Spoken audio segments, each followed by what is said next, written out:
When he stepped into the royal court, no one stood. He wore no medals. His uniform wasn't flawless. He didn't look dangerous.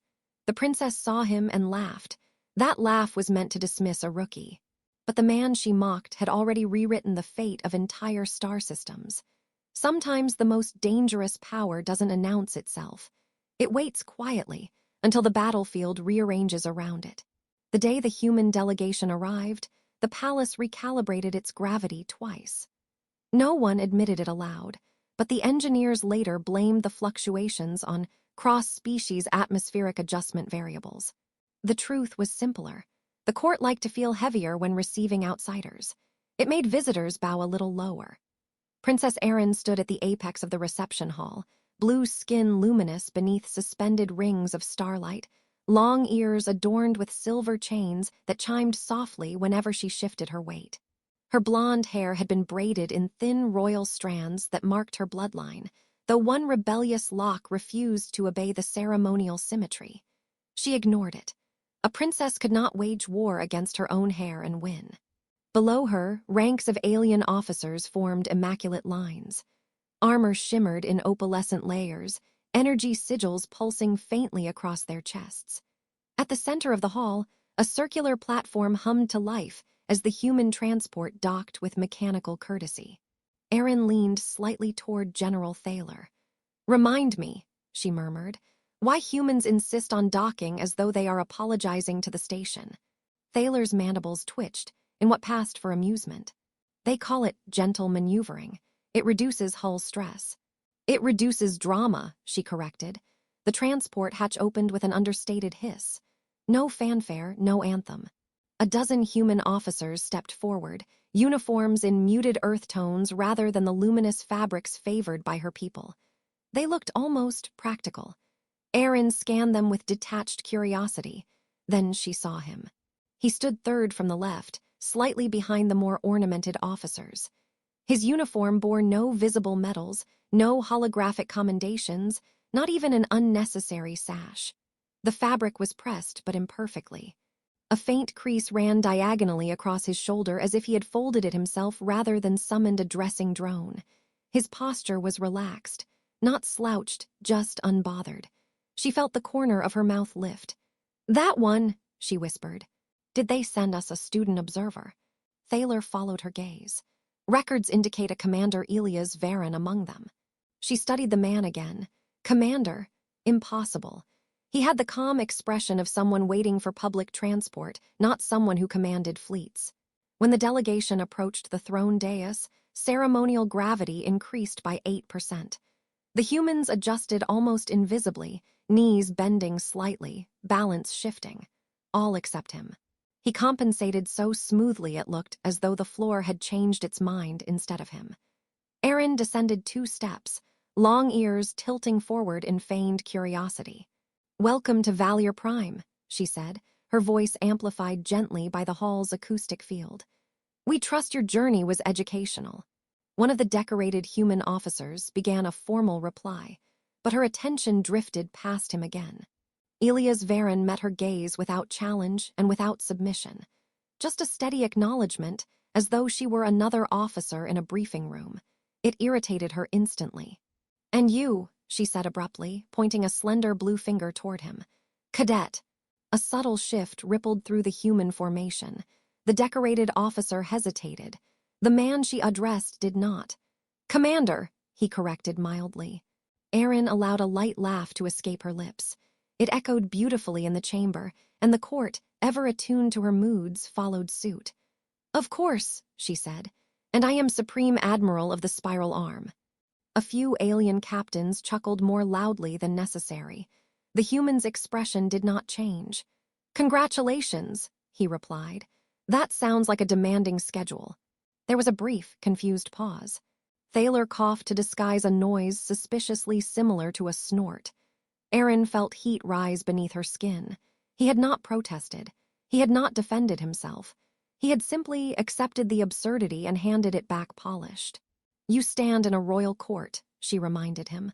"I noticed," he said. "The gravity setting gave it away." Several officers stiffened, unsure whether to interpret that as insolence. Aeryn's long ears flicked once. You find our customs amusing. Not at all, he answered. I find gravity fascinating. It's honest. It doesn't pretend to be heavier than it is. The general beside her made a choking sound. Aeryn shot him a warning glance. She descended fully to the main floor, circling the human with deliberate grace. Up close, he seemed even less impressive. No visible cybernetic enhancements, no ceremonial blade. His boots bore faint scuffs, actual wear, not aesthetic distressing. You appear unadorned, she said. Do humans not reward achievement? We do, he replied. We just don't always wear it to meetings. And how are we to recognize your rank? He considered that. If it becomes relevant, you'll notice. The court's amusement faded into something sharper. Before Aeryn could respond, the tactical sphere above the chamber flickered to life unbidden. Crimson sectors pulsed along the outer rim of Allied territory. Enemy signatures multiplied in branching formations. Thaler swore under his breath. The Karthik's vanguard has breached the Hellion corridor. Murmurs spread like static. Officers activated wrist displays, streams of data cascading through the air. Aeryn straightened, all levity evaporating. Project Fleet status. Holographic icons rearranged rapidly. Several Allied cruisers blinked into critical condition. Supply lanes flashed unstable. One of her admirals stepped forward. We anticipated their advance in 12 cycles. They are early. By how much? Enough, he said grimly. The human delegation remained quiet. Aeryn glanced toward them, irritation simmering. You arrive on the eve of crisis. Convenient. Commander Varen tilted his head slightly toward the tactical projection. May I? The simplicity of the request caught her off guard. Thaler hesitated. The interface is calibrated for Valier neural signatures. That's fine, Varen said. I prefer manual. He stepped toward the projection sphere. A human lieutenant attempted to protest, but he silenced her with a small gesture. Aeryn folded her arms. Very well, Commander. Impress us. He studied the shifting formations, without touching anything at first. His eyes moved not frantically but deliberately, tracing vectors invisible to most observers. You're reinforcing the corridor directly, he said after a moment. Obviously, Thaler replied. Don't, Varen said calmly. The word hung in the air. Several officers bristled. Explain, Aeryn demanded. If you reinforce there, you validate their feint, he said. They want Hellion, they expect Hellion, so give them Hellion. Silence. That is absurd, an admiral snapped. Varen glanced at him. You're right, it's completely absurd, which is why they'll believe you won't do it. He reached into the projection manually, fingers slicing through light. He adjusted 3 fleet markers, rerouted a supply line through a micro-jump corridor near a collapsing star. You can't send cruisers that close to a dying sun, Thaler objected. They won't stay long, Varen replied. Just long enough. Aeryn stepped closer, studying the new configuration. It looked reckless, borderline suicidal. And then, she asked. Then, he said, when their vanguard commits fully to Hellion, they'll discover the corridor is emptier than their scouting reports suggested. And our fleets. Behind them, he answered, closing the door. A faint smile touched his lips. Politely. The chamber was utterly silent now. One junior officer whispered, that would isolate their command ship. Yes, Varen agreed. It would. Aeryn felt her pulse quicken. The plan was audacious. It relied on psychological inversion, on anticipating arrogance. You speak as though you know them personally, she said. I've met their admirals, he replied. They're very proud. It's useful. A flicker of amusement returned to her despite the tension. And what of our pride, Commander? He looked at her directly. Also useful, if aimed correctly. For a heartbeat, the hall seemed smaller. Thaler cleared his throat. If this fails, we lose Hellion entirely. If you don't try something unexpected, Varen said gently, you lose more than Hellion. The tactical sphere pulsed, awaiting command authorization. Aeryn's long ears tilted backward as she weighed the risk. Around her, centuries of tradition whispered caution. Spectacle, force, visible strength. The human offered none of those, only quiet certainty. You are remarkably calm, she observed. I've already run this simulation 12 times in my head, he replied. In 11 of them, you win. And the 12th, he shrugged slightly, is unpleasant but statistically shy. A nervous laugh escaped someone in the back ranks. Aeryn stared at the projection, then at him. Authorize the maneuver, she ordered. Gasps rippled outward.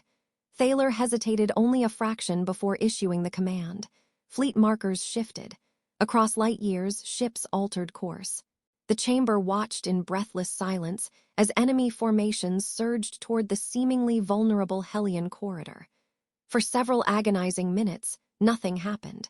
Then the Karthik's vanguard plunged forward, overcommitting. Human and Valier cruisers executed synchronized micro-jumps behind them. Enemy supply lines flickered red. Isolation achieved. A junior analyst stared at her display. Their command vessel is exposed. Moments later, confirmation arrived. The Karthik's flagship had initiated retreat protocols. Retreat. In the Royal Hall, disbelief dissolved into stunned admiration. Thaler turned slowly toward the human. You predicted this. Varen shook his head slightly. I anticipated pride. Aeryn exhaled, tension unraveling in a rush she hadn't realized she'd been holding. Around them, officers began speaking in hushed, astonished tones. She looked at the man she had called a cadet. You stand in my court without medals, she said quietly, and redirect fleets as though moving game pieces. He offered a small, almost sheepish smile. If it helps, I'm terrible at actual board games. Against her will, she laughed. The sound this time carried no mockery, only genuine surprise. The court did not echo her immediately. They were too busy staring at the rookie who had just outmaneuvered an invasion before tea. Aeryn straightened slowly. Commander Elias Varen, she said, voice steady and clear. It seems we underestimated the educational value of your arrival. He inclined his head. It's a common first impression. Her long ears flicked once more, but this time not in ridicule. In interest. The victory at Hellion should have settled the court. It did not. Triumph on Valier Prime was a theatrical event by tradition, music reverberating through gravity wells, banners woven from photon silk cascading from the upper rings of the Capitol's spire. Instead, the atmosphere in the strategic chamber remained taut, as if the air itself suspected it had been deceived. Princess Aeryn stood before the projection sphere once more, blue skin illuminated by slow-turning constellations of tactical data. Her long ears angled slightly backward in concentration, silver chains resting still against them. Across from her, Commander Elias Varen leaned against the curved edge of the holodable with infuriating ease, hands loosely folded behind his back. The Karthik's retreat was too orderly, General Thaler muttered. They sacrificed their vanguard without panic. They don't panic, Varen replied. They calculate. Aeryn glanced at him. You sound almost complimentary. I try to respect my enemies, he said. It keeps me from doing something stupid. A junior officer coughed discreetly, as if unsure whether that was a joke. It was, probably. The tactical projection shifted, isolating a cluster of red signatures near the fractured debris field of Orthex Minor. Scans indicated something unusual, energy fluctuations that did not match standard Karthik's propulsion signatures. Explain that, Aeryn said.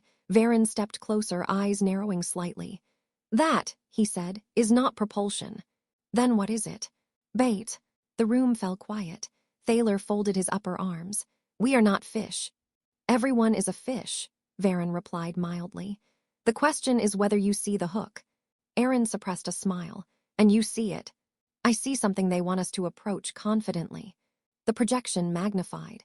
Embedded within the debris field was a partially disabled Karthik's dreadnought, its hull fractured, reactor output flickering at minimal levels. A trap, she asked. Possibly, he said. Or possibly, they genuinely lost control and are embarrassed. You do not sound convinced. I'm rarely convinced, he admitted. Conviction is how you get surprised. Thaler gestured sharply. If we destroy it now, we remove the threat. Varen shook his head. If you destroy it now, you validate their expectations. And if we do nothing, they grow impatient. Aeryn studied him. You intend to do something between nothing and destruction. I enjoy the middle ground, he said. It's underrated. He activated a secondary overlay, projecting gravitational lensing maps around the debris field. A faint distortion appeared behind the crippled dreadnought, barely detectable. "Hidden fleet," Thaler whispered. "Not a fleet," Varen corrected. "A cluster, small but positioned to intercept rescue or assault craft." Aeryn felt the old irritation flicker. How did he see patterns so quickly? "And your recommendation?" "Send a single vessel." "Single," Thaler barked. "They will annihilate it." Varen's lips curved faintly. "Not if they believe it carries something valuable." The princess tilted her head. "You propose to tempt the trap." "I propose to feed it something indigestible." A murmur rippled through the chamber.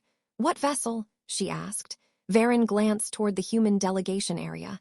"Mine." The silence that followed was dense enough to register on a gravimeter. "You will risk your flagship," Aeryn said. "It's not my flagship," he replied. "It's my least impressive cruiser.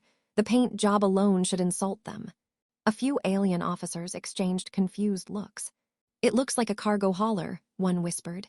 "It is a cargo hauler," Varen said. "Mostly." Aeryn narrowed her eyes. "Mostly." "It carries cargo," he clarified.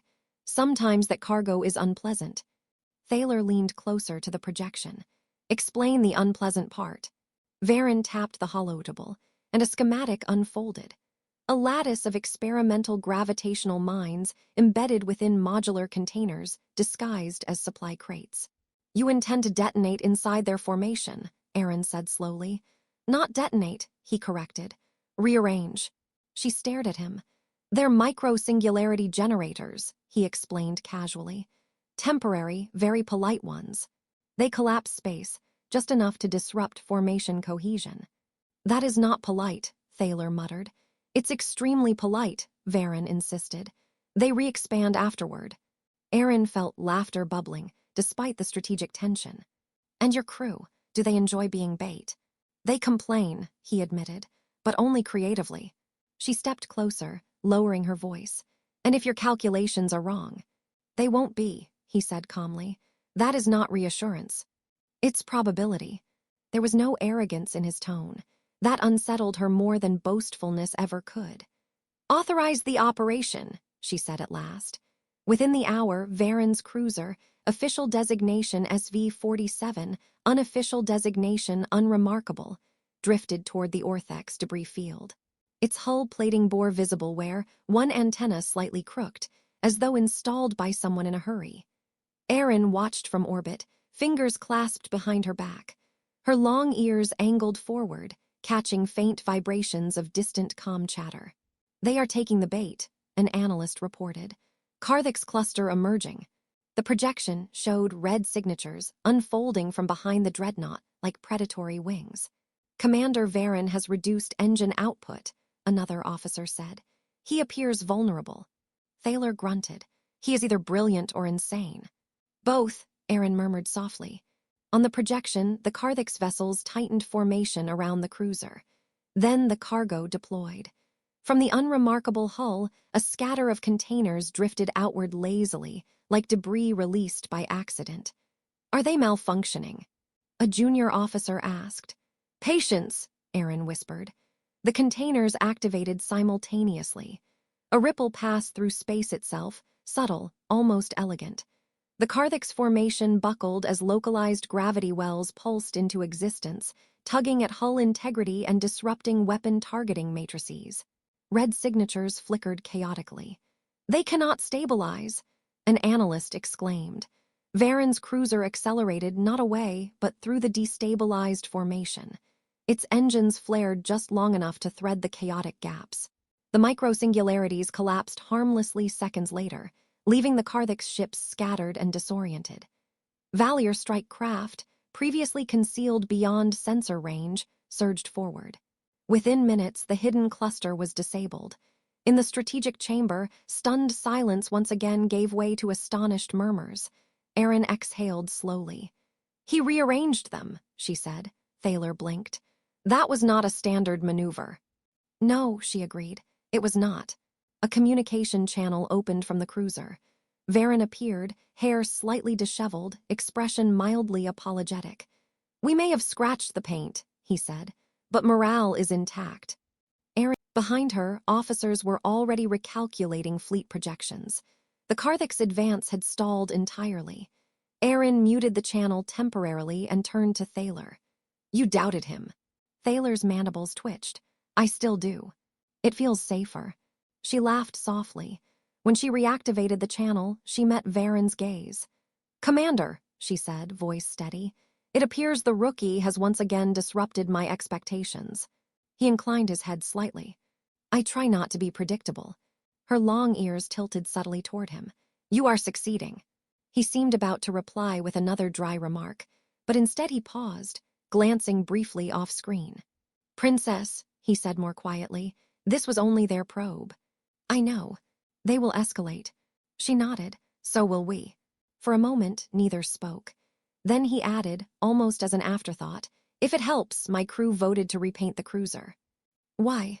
"They say unremarkable is inviting trouble." Aeryn allowed herself a genuine laugh this time. "Leave it as it is," she said.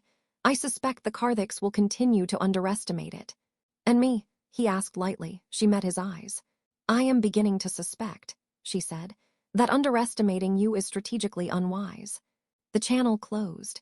In the quiet that followed, Aeryn stared at the shifting stars beyond the chamber's transparent dome. For the first time since the humans had arrived, she felt something unfamiliar settle beneath her pride. Trust. Not complete, not unquestioning, but growing. And somewhere beyond the outer rim, the Karthiks recalculated. So did she. The Karthiks did not send a probe the third time. They sent silence. For 3 full cycles after the Orthex maneuver, the outer rim went unnervingly still. No incursions, no scouting signatures. No distorted gravity wakes skimming the edges of Valier territory. Trade lanes reported clear passage. Border stations registered nothing more threatening than cosmic background radiation and the occasional smuggler with terrible timing. Princess Aeryn disliked it immediately.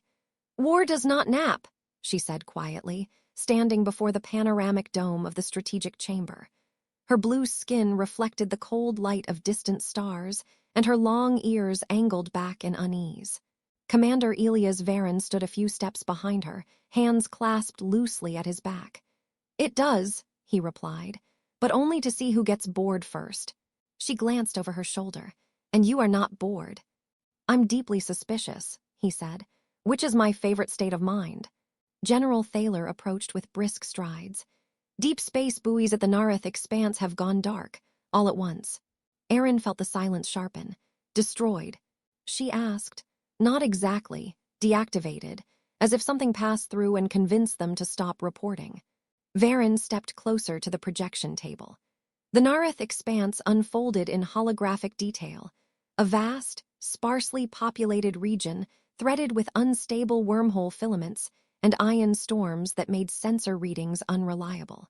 "They're not coming through the corridor," Aeryn said slowly. "No," Varen agreed. "They learned." Thaler's mandibles clicked. "The expanse is navigational suicide." Varen's eyes moved across the map with calm focus. "Only if you use standard star charts." Aeryn turned toward him. "You believe they are attempting a deep flank maneuver." "I believe they're tired of being predictable," he said, "which means we have succeeded in irritating them." Despite the tension, a faint smile touched her lips. "You do have a talent for that." Professionally, an alert pulsed across the chamber. A faint gravitational distortion registered at the edge of the expanse, too subtle for conventional fleet transit, too deliberate to be natural. "They're folding space," Thaler said, "using the wormhole filaments as cover." Aeryn felt the weight of the moment settle over her. The Karthiks were not probing anymore. They were committing. "If they emerge behind our defensive lines," she began. "They'll strike Valier Prime directly," Thaler finished. Silence thickened. All eyes turned, almost instinctively, toward the human commander. Varen did not rush to speak. He studied the distortion patterns, then expanded the projection to reveal an older, archived star map, one not currently in strategic rotation. "You still maintain the old mining grid here?" he asked. Thaler frowned. "Abandoned centuries ago. The gravity wells were unstable." "Are they still unstable?" "Of course." Varen nodded faintly. "Good." Aeryn folded her arms. I am beginning to associate that word with danger. It is, he said mildly. But it's shared danger. He overlaid the mining grid atop the expanse map. The dormant wells formed a lattice, chaotic, unpredictable, but interconnected. If the Karthaks attempt to anchor a large-scale fold here, he said, indicating a cluster near the core of the expanse, the surrounding gravitational wells will resonate. Catastrophically, Thaler said. Temporarily, Varen corrected. If we trigger them at the right moment. Aeryn's long ears lifted slightly. You propose to weaponize our own instability. I propose to let physics defend your throne. She studied the map, then him. And how do we trigger wells that have been dormant for centuries? He allowed himself a small, almost sheepish smile. With something unremarkable. Realization dawned. The cargo hauler, she said. It's been repainted, he admitted. Against my advice. Despite the looming threat, she laughed softly. Does it still insult the eye?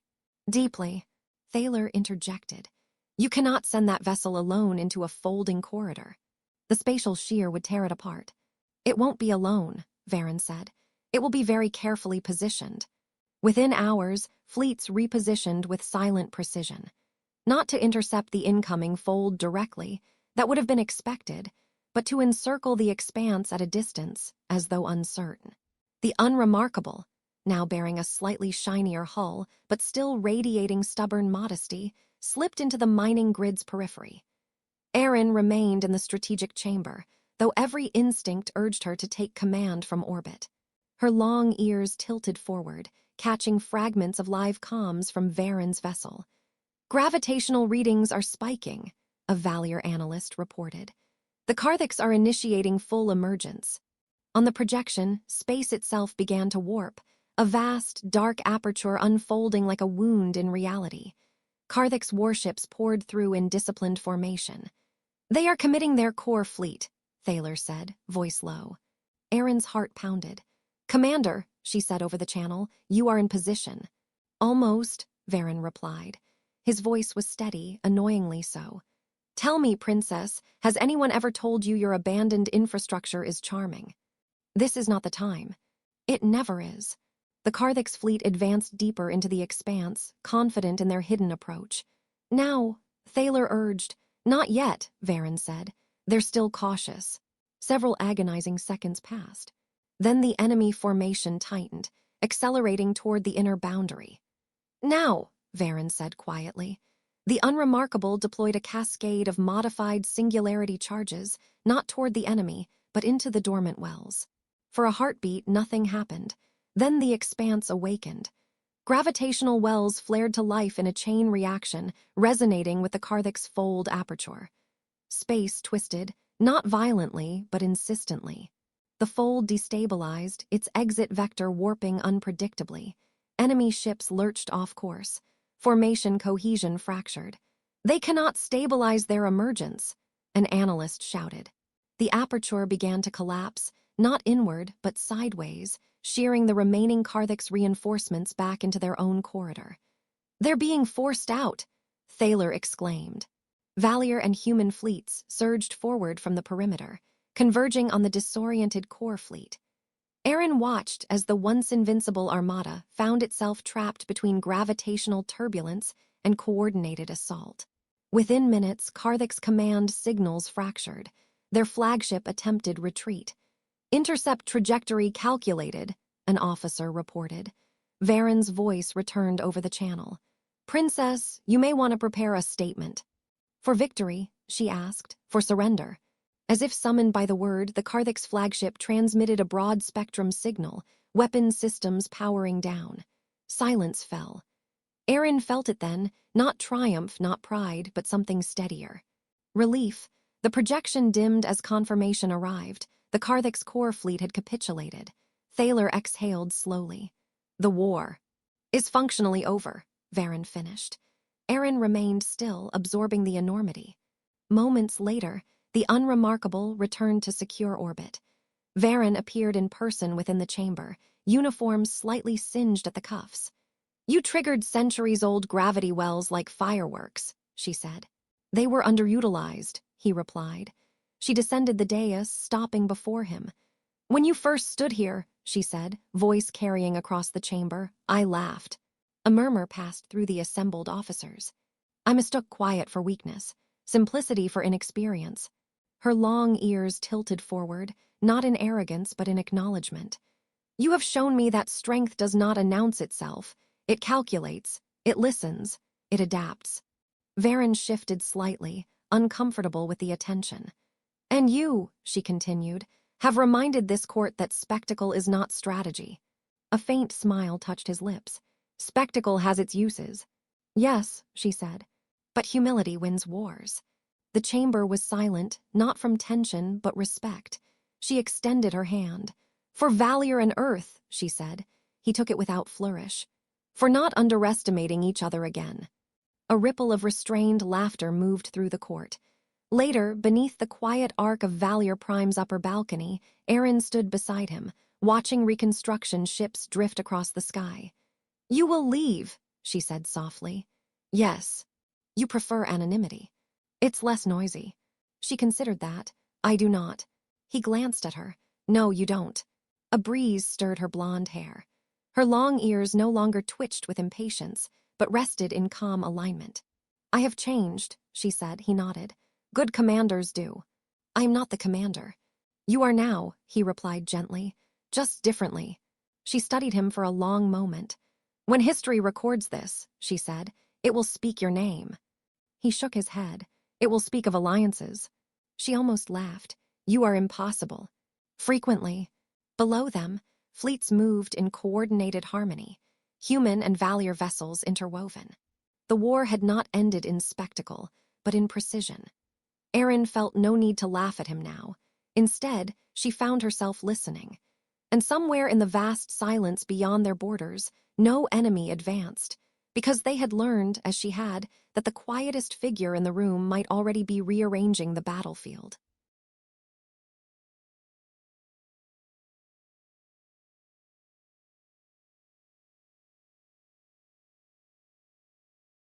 A breeze stirred her blonde hair. Her long ears no longer twitched with impatience, but rested in calm alignment.